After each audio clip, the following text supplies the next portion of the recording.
All right, folks, I have 12:01. I think we can go ahead and get started. Can everybody hear me loud and clear? A thumbs up or a hello or something in the chat? Yes. Excellent, thank you. All right, welcome everybody. I'm glad that you could join us for our April Wednesday webinar. I think we have a great speaker going today, so let's go ahead and get started. I've mentioned this multiple times. You know what the Wednesday webinar is about. I'm always taking suggestions and I'm always taking comments on how to improve. So if you have any ideas on a speaker, a topic, or thoughts on what we do here, please don't hesitate. Send me an email, give me a call, shoot me a text, and we'll see what we can do to make this better. Today's topic, diversity, equity, and inclusion in community outreach and engagement. So during this webinar, we will delve into the intersection of public communications and community engagement to highlight how these two overlap, demystify the differences, and detail critical considerations to ensure both processes are equitable and inclusive. We will discuss key strategies and practical approaches to identifying vulnerable populations, as well as a myriad of strategies through which to engage them in community-based decision-making. Whether you're navigating digital platforms or engaging face-to-face, this webinar will equip you with the best practices to turn one-way communications into a community-centric dialogue. Our speaker today is Dr. Kristin Williams. Kristin is a community engagement expert who uses her background as a social scientist and equity advocate to help government agencies across the country create and implement inclusive public participation plans. She specializes in collection, analysis, and reporting of data received through community conversations, particularly ones that are sensitive, controversial, or contentious through her consulting firm, 1911 Consulting. I will share with you a link to her website and her LinkedIn account. But everyone join me in welcoming Kristin. Kristin, you have the floor. Hi, everybody. Thanks for inviting me here today. Want to make sure that everybody can hear me okay because I'm using some headphones. You sound and I'm great. Outside. Wonderful. All right, let me pull up my screen here. I do want to say as we start that I am a recovering college professor, which means that I love participation. I don't just like to chat with myself. And so if y'all are okay with it, I would love if we had just a conversation today. And because I can't see you, I want to make sure that, I answer your questions and we have a cool conversation rather than me just throw information. Is everybody okay with that format?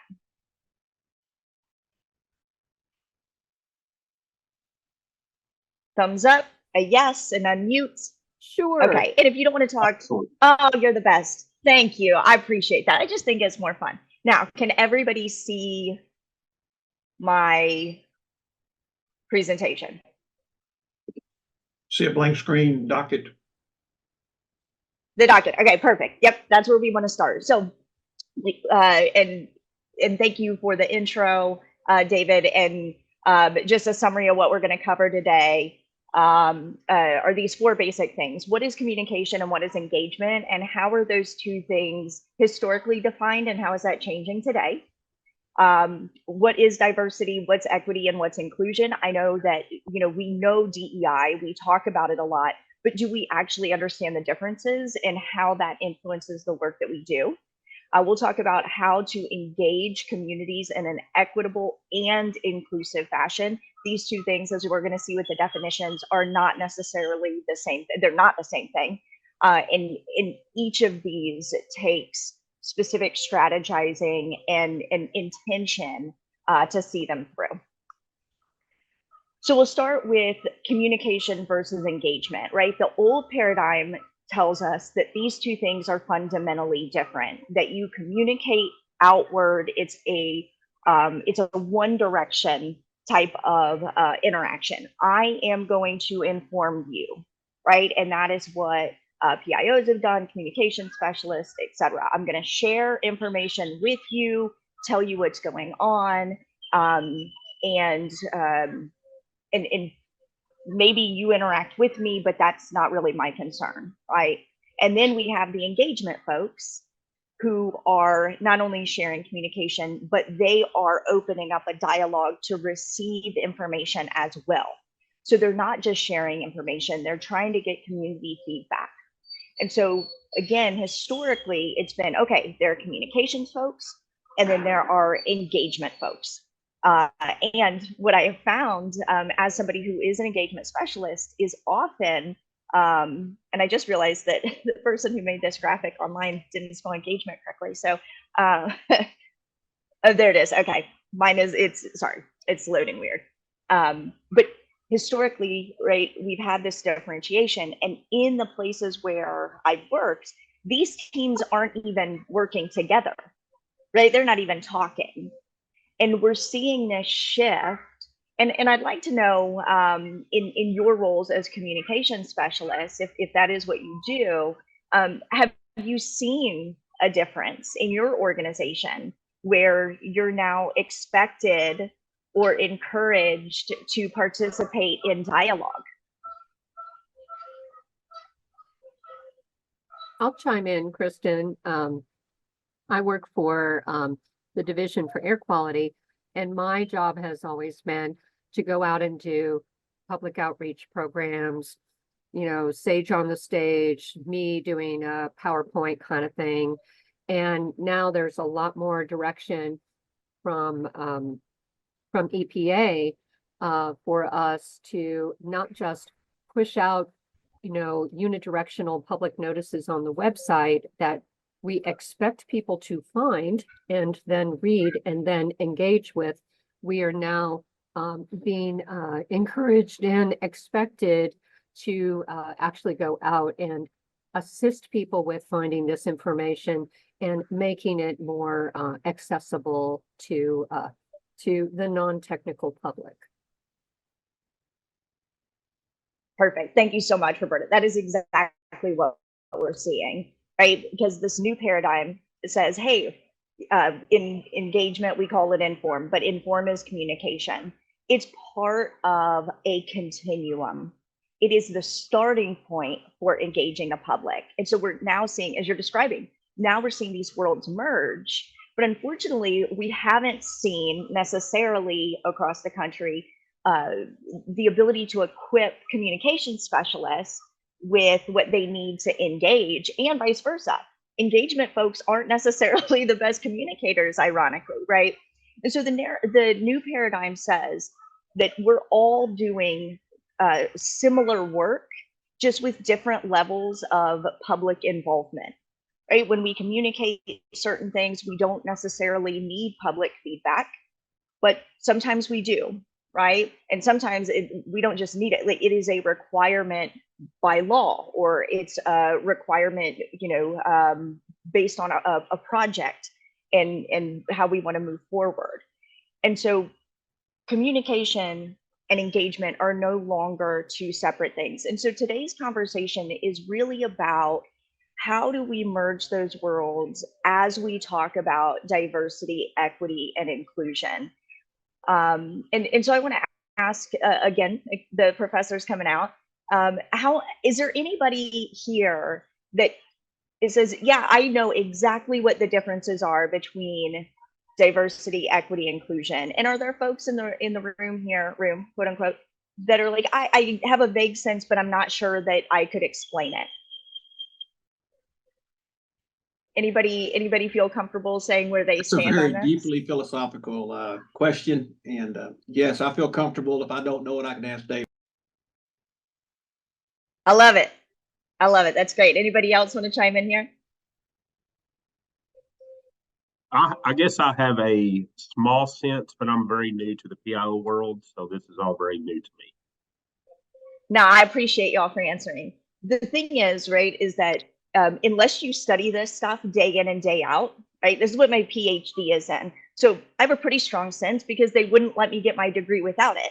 but we just throw these words around without talking about it. So I wanted to make sure that we at least start with some fundamentals of what these are and how it can shape our work.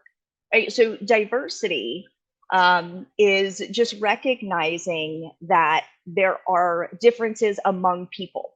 Right? It's that simple. We recognize that people have different backgrounds, they have different cultures, they have different experiences based on race and gender and age and ability, etc. Right? Sometimes we just stop there though. We go, okay, people are different. But what happens when we just recognize that people are different and we don't actually implement strategies to accommodate those differences? Right? As communicators, you know, one size does not fit all. And so just recognizing that's the first step. We have to do that. We have to understand that people are different. And that's going to influence not only how they receive information, but also how they communicate information to you. And that's where equity comes in. Equity is when we actually address these differences in backgrounds, in experiences, in lifestyles, in resources, right? It's about providing the opportunities necessary to equalize, right, a person's ability to not only, again, get information, but to share information. But this is also not enough, because just communicating to people and having them communicate to you is not necessarily inclusive. When we talk about inclusivity, we're talking about actually involving different groups in the decision-making process in this case. So we're not saying, okay, well, we talked to them. Well, talking to them isn't enough, right? Or they filled out a survey and we did a focus group. Okay, great. And we did that by accommodating differences in schedules, and we'll get into some of that here in a second. Yes, we had an equitable engagement process. That's fantastic. But if we don't take the steps necessary to ensure that the feedback from those groups is included, well, then the equitable engagement doesn't translate into inclusion. And it was really kind of just pointless because we gave an impression that we're going to include them, but we haven't. And I want to pause and see if there are any questions on this right here.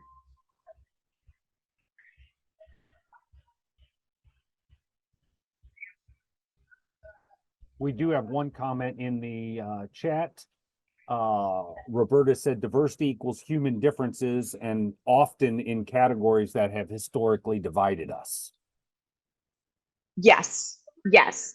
And so I thank you for saying that, because if we use diversity in certain ways, it puts people in boxes that are stereotypes, and that's not what we're talking about, right? But we do want to understand that there are certain factors that do across people with similar characteristics do have an influence on how they communicate and receive information, right?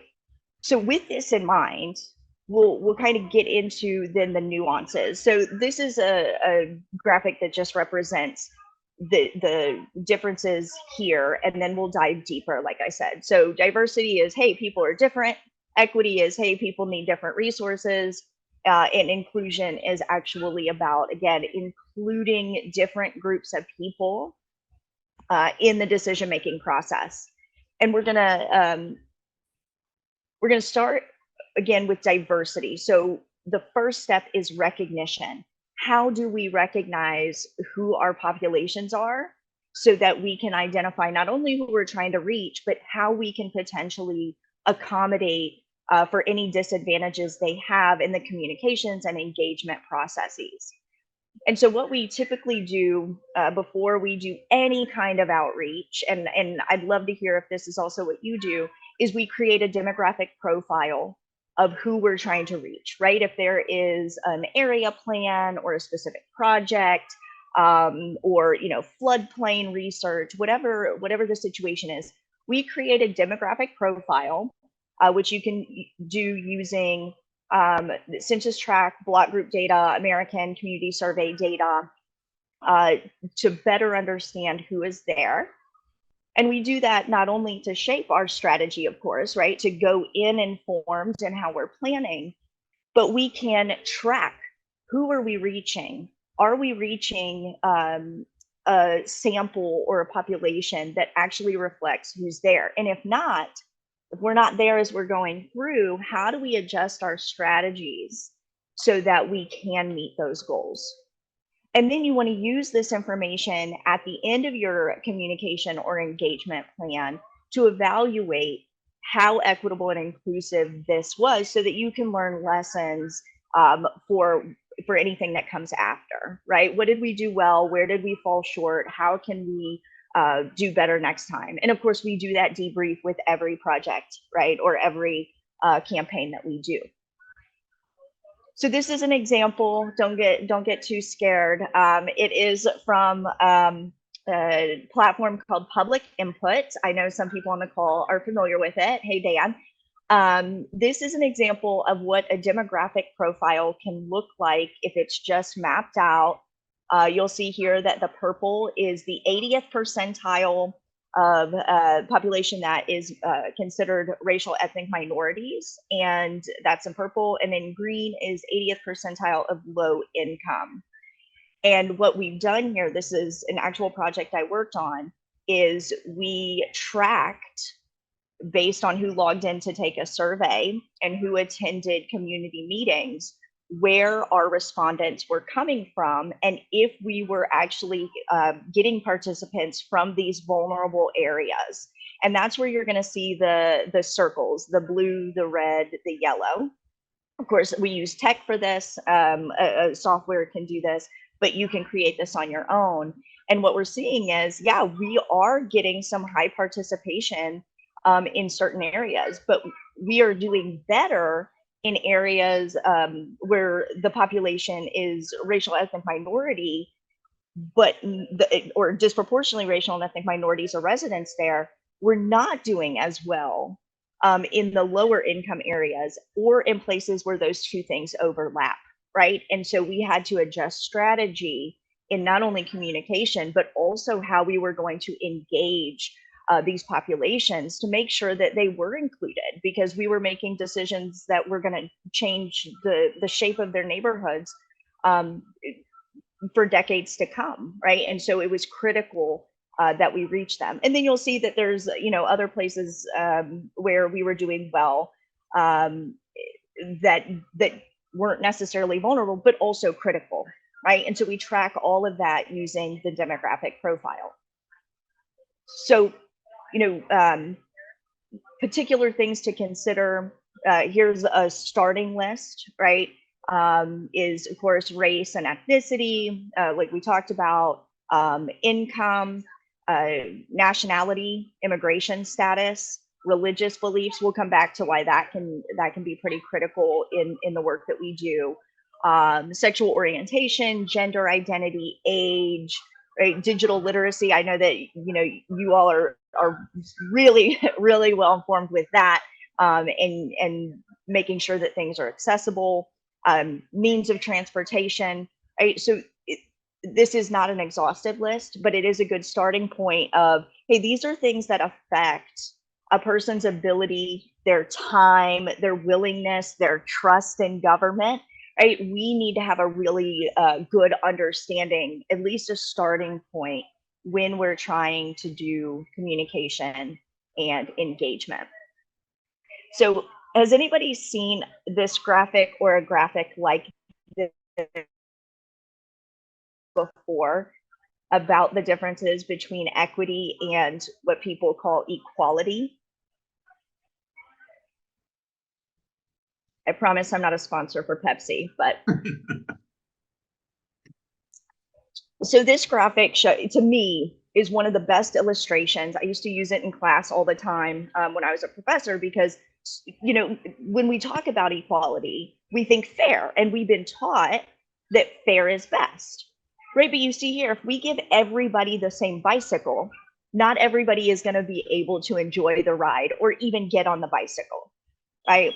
So when we talk about equity, right, so we're moving from diversity and understanding the differences, and now we want to accommodate those differences by supplying the type of bicycle, so to speak, that people need in order to actually ride a bike and enjoy it, right? So it's not about just giving everybody the same thing. And y'all know that because you never, I'm going to guess that you never say one size fits all with a communication strategy where there's one perfect way to say it for every single person we're trying to reach. There's one best way to do it for every person we're trying to communicate with, right? So you already know this in your line of work, but we use this to also say, hey, it's not just about communicating outward, right? People also communicate with us in different ways, and we need to also accommodate for those differences so that people can interact with us, they can participate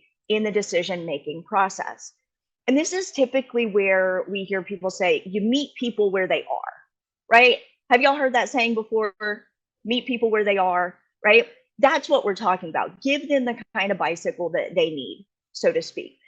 And what this essentially means is you have to supply your community with as many resources as you possibly can and as many options as you possibly can so that they can engage with you. And so, you know, it's including online engagement with in-person opportunities, right? This is incredibly common because, you know, well, let me pause. I've been talking a lot. Why would some folks prefer to come to a meeting versus participate online in like a Zoom call like this or an online survey?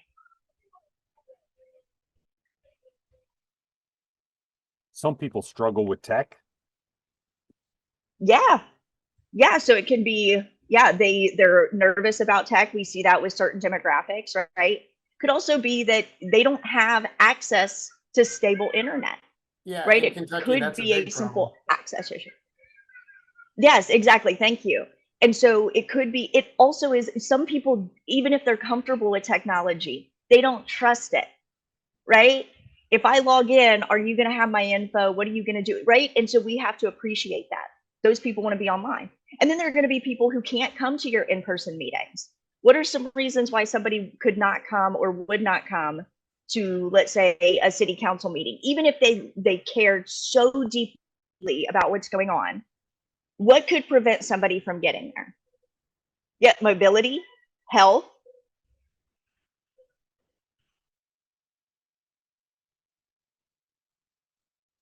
No car. Yeah, transit is an issue. Yes. Kids, childcare. Yes, childcare. That's actually one of the ones we find the most often is childcare. Yeah, family schedules. You've got kids at soccer, right? Or you're making dinner. You're working. Yes, thank you. That is one that hardly ever comes up, and I love when somebody says it because we're like, oh well, everybody's 9 to 5, so if the meeting's at 6, they'll just like swing on in. And we have to recognize that people have different work schedules, right? It may not be in a part of town that's accommodating to a particular, like if it's 30 minutes on the other side of town, like no thank you. Maybe I care but not that much, and so I will be online, right? But another thing I said, we're going to come back to this, is that sometimes especially in government, we hold meetings in places of worship because we have easy access. They're central community places. They're often, they're free. But how could that potentially hinder engagement for particular groups of people?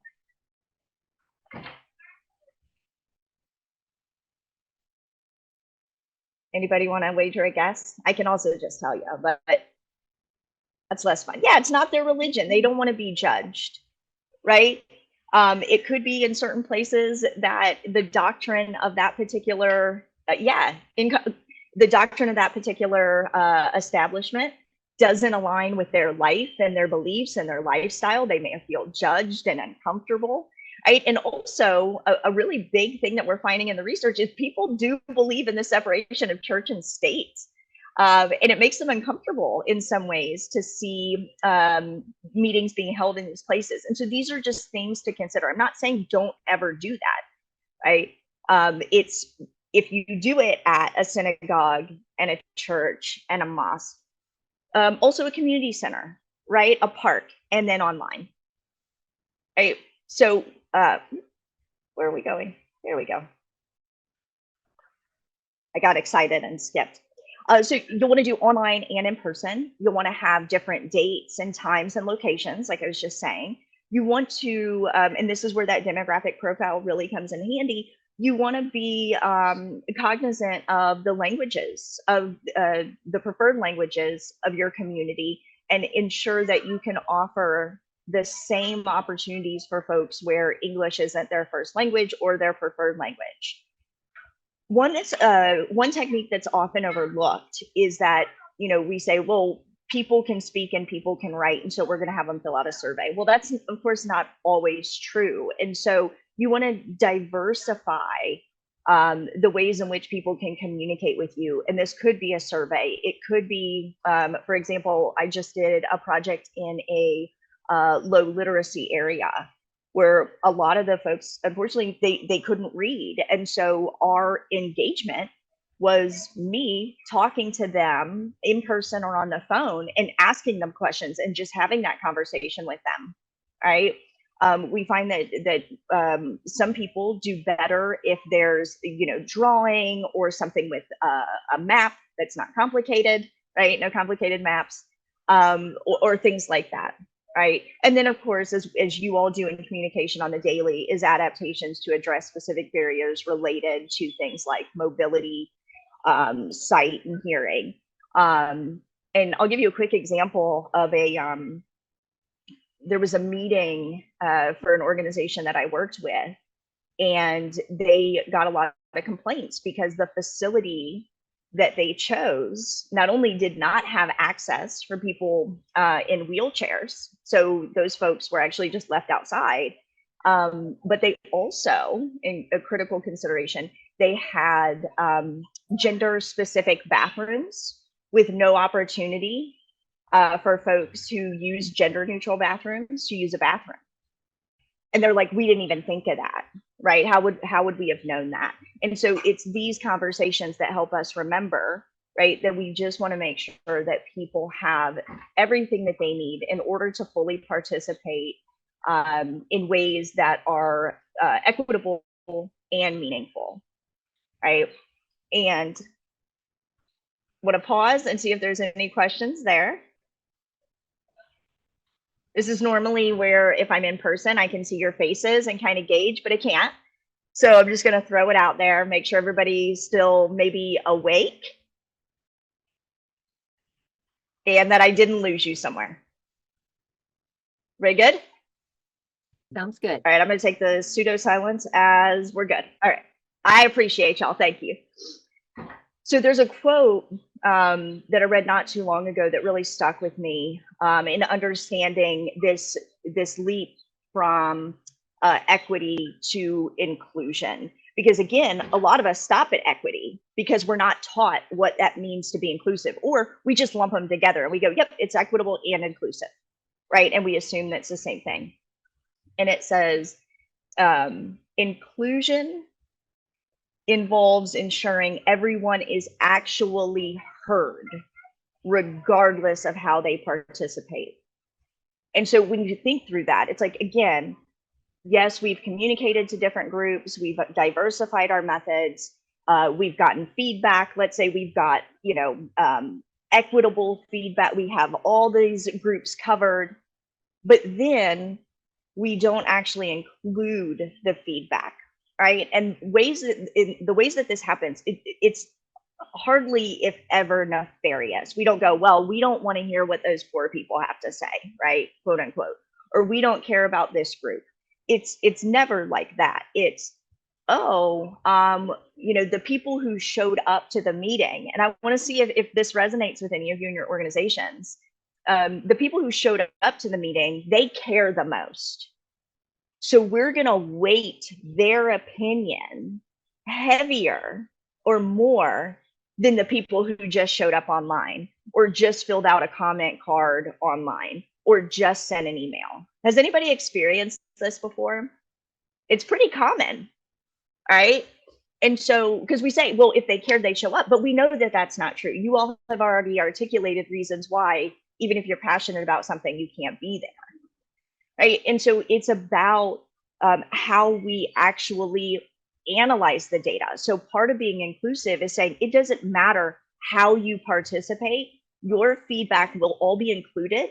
It will be analyzed together, right? And we're not going to weight it based on assumptions that we have about the level in which people care, right?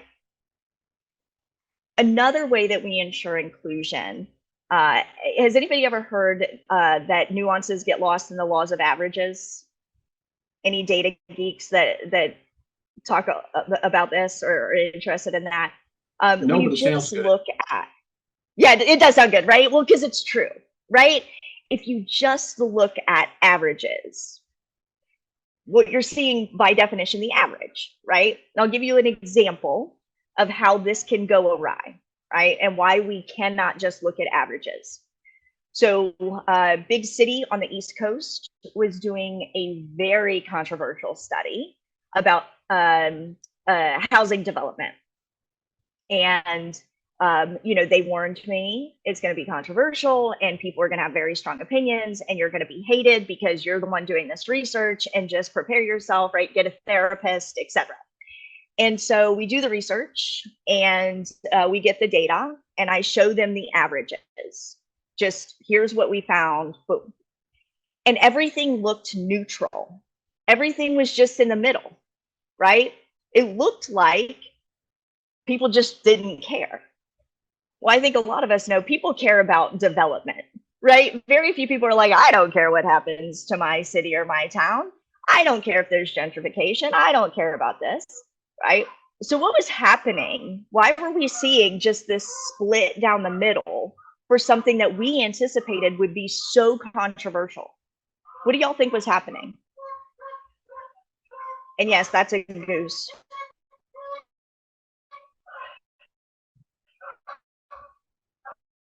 If you can hear it.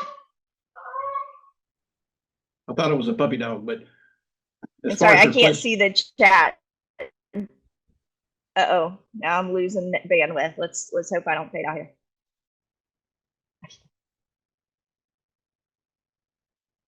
Were they just averaging the data? Yeah, so if we look at the average, right? Yeah, so the outliers in the average, they are included, right? And that's what was actually happening, is that you had people who were very opposed to something and people who were very in favor of it. So it is what we anticipated, but when we average them out, when we just look at the percentages, it looked neutral, right?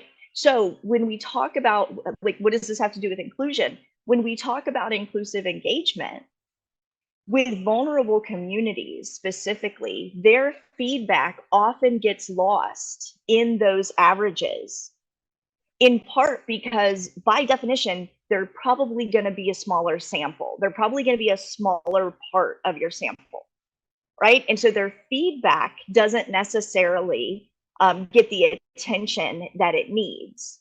And so you want to do a segmented analysis, right? Common one that I do on a daily basis is for transit. I work a lot with transit agencies.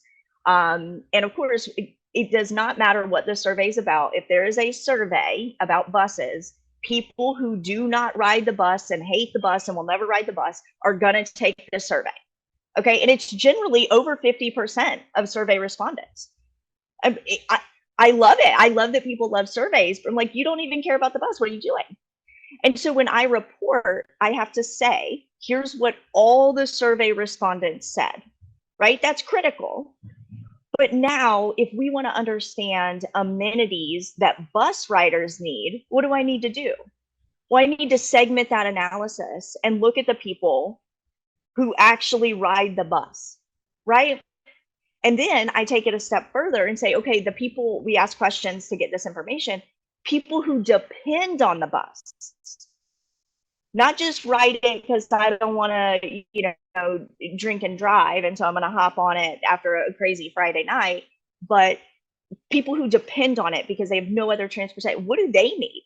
Maybe that's going to be our priority first, right? And then we get the, like, this would be cool to have, like Wi-Fi and as somebody asked the other day, free Spotify on the bus or whatever, right? Like maybe that stuff comes later, but the people who need it, we can prioritize that through segmented analyses, right? And so it's through these methods that we ensure that people are being heard, right? And then, of course, you want to, again, at the end of all of these projects or campaigns, you want to do that equity analysis and debrief. So again, who did we reach? What worked? What didn't work? What can we change in the future to ensure? And I don't think anybody's going to be surprised to hear that when we do all of these things, when we take all of these steps, recognizing diversity, committing to equitable communication and engagement, and being inclusive, trust in government agencies goes up, right? And then you get better participation down the line. So this starts a cycle, but you have to be committed to the process. And what sucks, and I already know that some of you are thinking it, we are limited in time, we are limited in budget, right? This is tough, and it is, right? But I'm hopeful, and this is why I love doing conversations, webinars like this. I'm hopeful that as we continue to have these conversations, we get more resources to do the work that we need to do. And then, of course, on top of all of this are the legal requirements. And so for certain projects or certain communication, right? I know accessibility and alt text and all of that, like critical in your work. You're like, yeah, duh, do that all the time. With engagement, when we open up dialogue, there are also laws, especially if something is federally funded. So we have to consider that. But, and this is critical, I would tell my students, pretend I'm in neon. We cannot just stop at the legal requirements. The legal requirements are a cover your butt kind of thing. Yes, it moves us in the right direction, but it is not fully equitable and it's not fully inclusive. And so it's like, yeah, let's do what we need to do legally, but there's so much more to be done if we want to truly include the people in our community. And with that, I would love to take some questions or chat about, how this plays in you. I'm going to stop sharing. How this plays in your community, your organization. And please don't be shy, I promise. I'm not mean.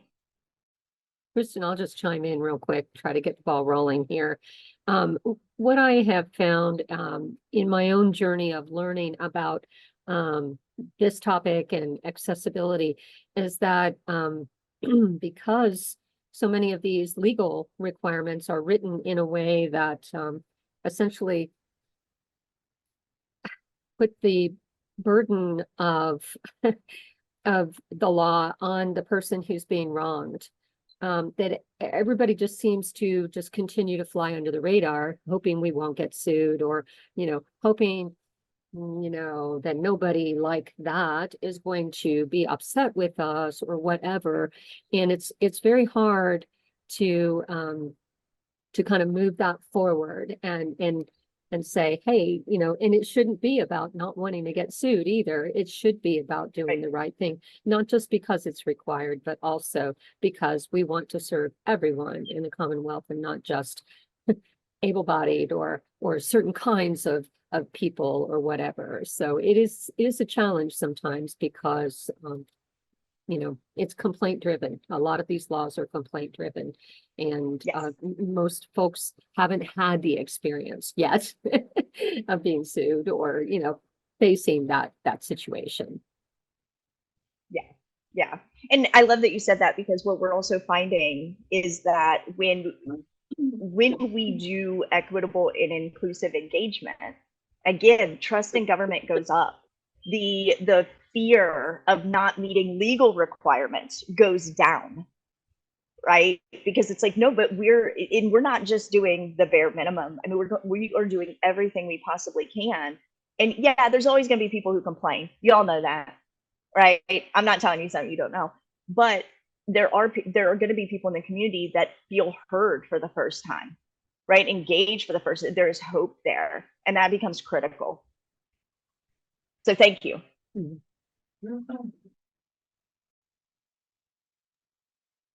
Thank you, Do you have any Kristin. other questions? I have one kind of, so a lot of us that are on here are either statewide employees. We're central here in Frankfurt and working the whole state, which is hard to get to every place.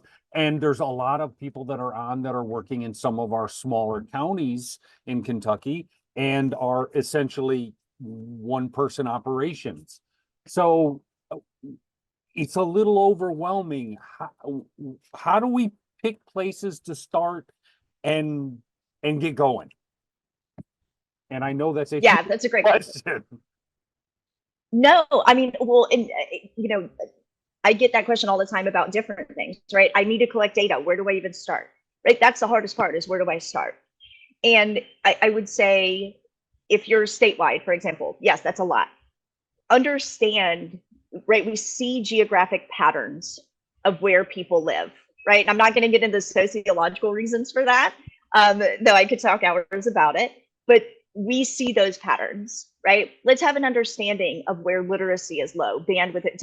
Thomas said earlier, in Kentucky, there's issues with like unstable internet or inconsistent access.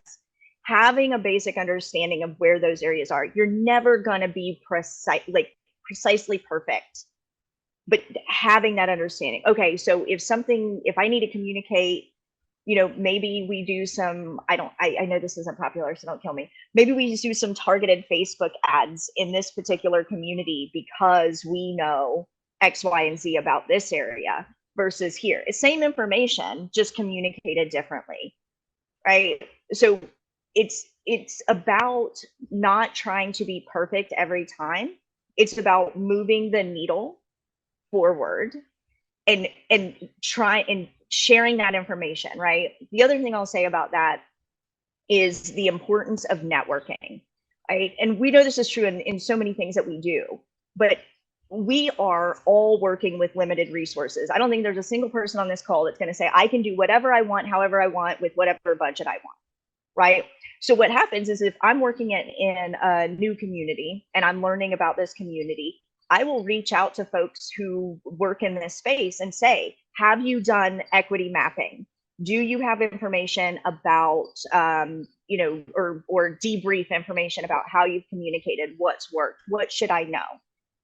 When you're communicating with others and sharing that information, you're not reinventing the wheel, right? You're learning from the mistakes of other people. It's not as siloed.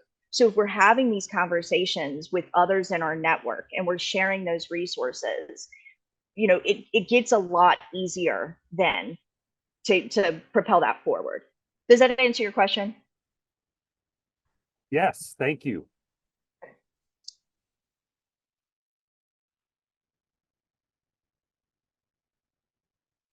And I'm not looking at the chat. I've got the chat. Okay. We have another question Perfect. from Jillian. She says, we struggle with catering to the greatest common denominator or to the majority because accommodating accessibility needs can often be more expensive. So here's her question. How do you approach the argument that inclusion is more valuable than the bottom line or the cost savings? Oh, I love that. And I know that this is a tough argument. So I'm going to start by saying I appreciate that not all leaders and decision makers appreciate this. But what I generally talk about with this kind of question is the cost, whether financial or social or, you know, decaying trust, whatever those social costs or the financial costs are far greater when you are not inclusive than anything you're going to spend to be inclusive. Now, you may not feel the weight of that right then, right? But I'll give you a quick example. I will not tell you where it was, but it was a place in the United States, and they released a survey, for example, that was incredibly offensive, racially offensive. And they didn't understand that because the people who wrote and approved and released the survey all looked like me. They were all white, and they released this survey into a community that was not predominantly white. It was predominantly Black and brown, and folks of color. And they did so much damage because they didn't want to spend $100 to have someone review the survey. They did so much, they made national news. People were protesting, people are angry. Now they're like, we don't want to, this is disgusting. The city council needs to be overthrown. So how do I learn? I get the phone call and they say, Kristin, we heard you help people get out of sticky situations. Can you help us with this? And so part of what I had to do for that, or what I did for them, is I presented to council this argument of whether it's $100, $1,000, sometimes $1 million, right? Investing in equity and inclusion is actually going to save you money in the long term. Now, do they always believe me? No. But unfortunately, some people have learned the hard way. Excellent, thank you. We have another question. Greg. Also, sorry, I want to throw in one more thing. David, I'm sorry, can I throw in one more No, thing? yeah, go I ahead. think we should also have a national conversation. Thank you. We should have a national conversation on why it costs so much money to accommodate people with differences. That's the other part that I know we don't control, but I would love for our country to have that conversation as well. I agree. All right, we have another question from Greg. He says, what type of engagement methods do you recommend outside of public meetings that help close the digital divide? Oh, yeah, that's great. So it is going to depend, right? There's a lot of factors.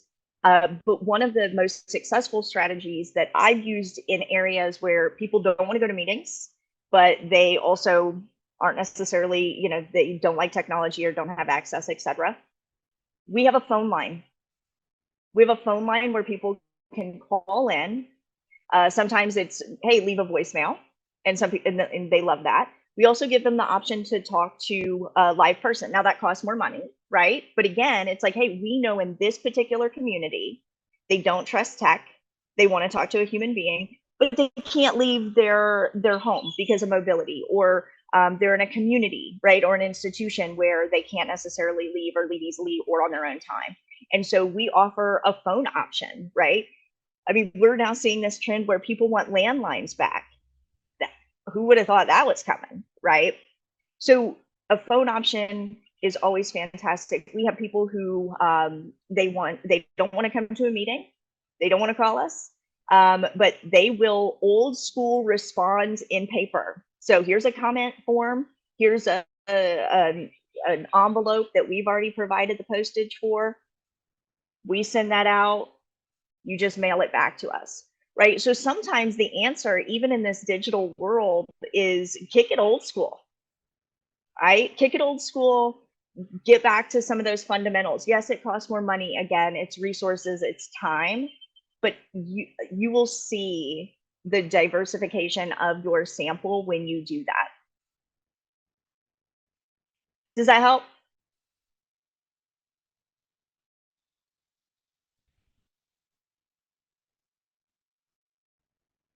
All right, does anybody else have any questions? I think I've gotten everything in chat. We did a survey last year where we did that. We did an electronic option, plus we mailed them a paper form. I don't believe we did a call-in option on that, but it was but we did the other two at least. Yeah. No, and that's very atypical. Some of my friends joke that that's the Kristin method, because I'm one of the few that still does it and offers it. But I'll give you another example. Raleigh, North Carolina, did an affordable housing survey, and knowing that community incredibly well, that's where I live, and knowing that a lot of those folks have distrust about affordable housing issues, especially certain methods of communicating that, we needed to reach particular people who could literally lose their homes to the development processes in Raleigh, right, or be priced out. I said, we have a demographic here they're going to want to chit chat on the phone. They are, and we need to, we're going to offer that option. We had more participation via phone than we had in person and online.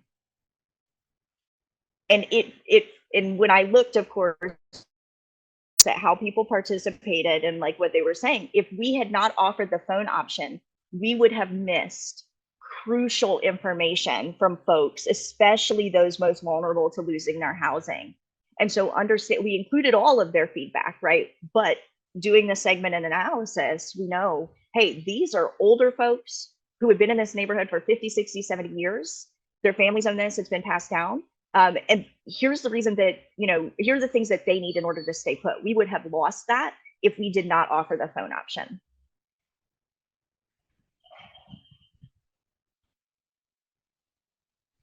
Excellent. All right. Anybody else have questions? You can put it into chat. Feel free to unmute yourself if you want to ask Kristin personally.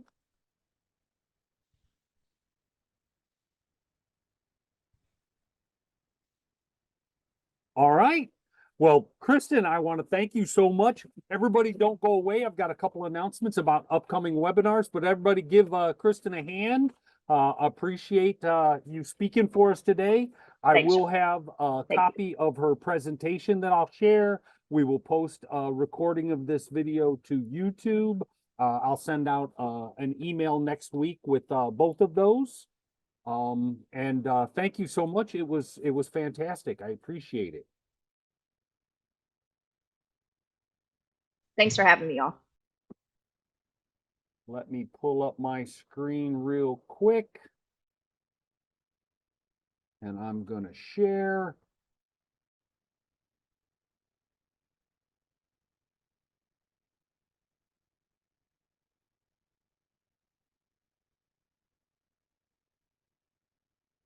All right, as always, you know how to get a hold of me. Shoot me an email, give me a call, send me a text. Welcome to do any of those. Next month, we will have Carmela Birdie. She's going to speak about using GIS information to enhance and inform public messaging. Registration for that is open. I will send out another announcement on that probably tomorrow. So get that on your calendar. In June, on the 19th, we will have Carol Freeman. She's going to talk about when minutes matter, public alert and warning communications. I think she's going to talk about wireless emergency alerts, iPause, lots of stuff like that. So looking forward to that. And then in July, we're going to have Jeff Donaldson. He's going to talk about best practices for crisis communication professionals in emergency situations. Jeff was in Las Vegas, and he covered the shooting that happened back there a few years ago. So this is going to be a good talk as well. Registration for that webinar is not open yet, but I'm guessing it will be open by next week. So we've got a nice slate coming up, and I hope you will join us. Otherwise, again, thanks to Kristin for the great talk today. Everybody have a lovely afternoon, and I will send out an email with links to the recording and the presentation later, either probably early next week. So Thanks, again, sir. Have a good day. thank you all.